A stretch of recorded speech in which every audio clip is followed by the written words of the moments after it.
స్వచ్ఛతా కా అభియాన్ కార్యక్రమంలో భాగంగా సైదాబాద్ డివిజన్ పరిధిలోని కూర్మా బస్తీ శ్రీ శివాంజనేయ స్వామి ఆలయ ప్రాంగణం పరిసరాల్లో సైదాబాద్ డివిజన్ కార్పొరేటర్ కొత్తకాపు అరుణ రవీందర్ రెడ్డి, బీజేపీ నాయకులు గోపి, బీజేవైఎం నాయకులు దినేష్, ఆశీష్, మహిళా మోర్చా నాయకురాలు సంధ్య, మంజుల కార్యకర్తలు పరిశుభ్రత కార్యక్రమాన్ని కొనసాగించారు.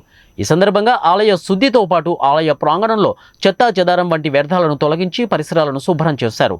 ఈ సందర్భంగా నగర మాజీ డిప్యూటీ మేయర్ సుభాష్ చందర్జీ మాట్లాడుతూ ప్రధానమంత్రి మోడీ ఆదేశాల మేరకు స్వచ్ఛతా కా అభియాన్ కార్యక్రమాన్ని ఆలయాల్లో కొనసాగిస్తున్నామని, పరిసరాల పరిశుభ్రత ప్రతి ఒక్కరూ పాటించినప్పుడే స్వచ్ఛత ఉంటుందని అన్నారు.